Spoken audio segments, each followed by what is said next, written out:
John Wick! That impression is never gonna work. I'm sorry. John Wick Chapter 2 stars Keanu Reeves and is the next installment in the surprisingly amazing John Wick series, and picks up pretty closely after the events of the first film. John Wick is just getting back into the groove of getting into retired life after the events of the first film, when an obligation makes it so he has to come back out of retirement and has to do what he does best, which is to have godlike invincibility and be able to kill every person he sees with a headshot and never have to die and never get hurt, and everything's okay because John Wick's awesome. John Wick! First, let's talk about what this movie does compared to other action films that we see nowadays. In most films, we see the actor from a side view or from the back because it's not actually the actor doing whatever the action scene is. It's probably a stunt double. The reason that old action films have such a unique way of just transcending through time and becoming ageless is because of how well the action pieces are crafted and how you could tell it's real. Take a look at a clip from Taken 3 of Liam Neeson trying to jump over the fence. Count how many times the camera cuts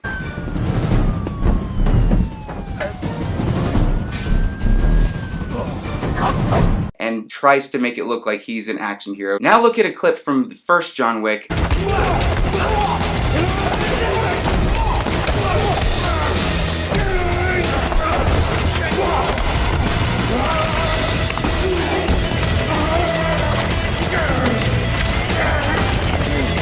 Keanu Reeves has once again confirmed to the world that he is one of the best action stars out there. The guy puts it all out on the line and gives a great performance in John Wick Chapter 2. The opening action sequence of this movie is maybe one of the best I've seen since Skyfall or Casino Royale. It is so good. And as I was watching the film, I started to piece together something, because this movie does something that John Wick kind of touched upon, and that is expanding the universe of John Wick's assassin area and the Continental. We get to see exactly what kind of agency or crime syndicate, in a way, this organization is, and how it's affecting John Wick and the world. And as I was watching that, I started to realize John Wick is Americans' response to James Bond. That's not a bad thing. It actually makes John Wick even more cool and almost more of an iconic character. With the first John Wick, you're immediately invested in the character and you understand why he's doing what he's doing. In this movie, it doesn't seem as clear to me, and the circumstances as to what brought him back out of retirement didn't connect as well with me emotionally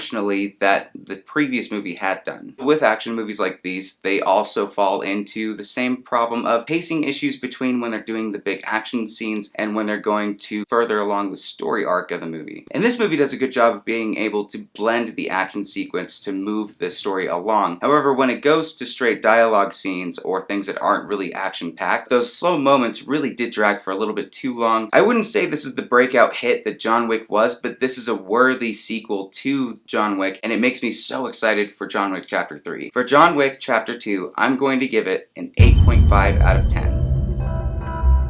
So guys, what did you think of John Wick Chapter 2? Whatever you thought, leave a comment down below. Make sure to check out Jack from Jack's Channel of Stuff. Go and like his video. You'll be able to be entered to win a free copy of John Wick. Thank you as always for watching, and I will see you at the next review.